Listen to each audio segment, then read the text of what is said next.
Alhamdulillah do'stlar, sizlar duolaring bilan men Reverim shouga o'tdim va qatnashish imkoniyatini qo'lga kiritdim do'stlar. Sizlar duolaring bilan do'stlar keyin u shouga 100 ta odamni saralab oldi. Reverim shouga ichidan birgina odam 500 million sohibi bo'ladi.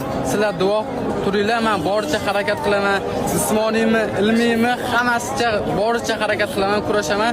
Inshaalloh yutsam o'sha va'da 500 million pulni shu yerga Allohning baytiga kelmoqchi bo'lganlarni hissa qo'shamiz. Shu yerga olib kelishga harakat qilamiz. Do'stlar, hozir eshitdim mana xabarda Reverim shouga o'tganimni. Hozir O'zbek akamiz bor ekan, eshitib ko'rib. Assalomu alaykum. Hozir bitta taklif berdi, nimalar dedingiz? Taklifim shundan iboratki, uka, men kechagi videoingizni ko'rib juda ta'sirlandim.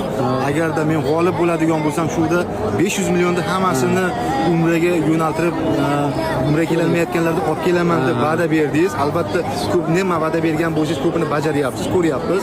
Agar shunday bo'ladigan bo'lsa, shu holat bo'ladigan bo'lsa, g'olib bo'lsangiz, uka, mendan ham 10 ta umraga xudo xolasa inshaalloh hadya hisoblanadi, uka. Qo'shasiz yana. Albatta, mana muqaddas so'zda gapiryapmiz. Albatta, bu yerda gapirilgan gap u yolg'on gap gapirilmaydi, inshaalloh. Bo'ldi mana. Xudo xolasa 500 million bilasizlar, kam pul emas. Duo qilinglar, Robbimizga oson. Agar Alloh xohlasa, YouTube inshaalloh shu yerda ko'rishamiz yana. Do'stlar, tez kunda O'zbekistonga qaytyapman. Keyin do'stlar bilasizlar, bu shouda o'tgan safar ham qatnashganman. Bu safar ham mana harakat qilib, spiskaga yozildim. Agar xohlasa, Alloh xohlasa, YouTube kelaman. O'tgan safar do'stlar ancha qo'lim qaltirab, hayajonlari qo'rquv bo'lib yutqazib qo'yganman. Inshaalloh bu safar qo'rqmasdan, hayajonlanmasdan shundoq borib inshaalloh 500 million YouTube shu yerlarda ko'rishamiz aka. Qo'l berib qo'ying inshaalloh Allohning baytiga 50 ta odam bilan qaytaman. Inshaalloh. Alloh bilan qaytaman. Davay. Duo turinglar, bo'ldi. Hech narsa kerak emas, chin dildan niyat qildim.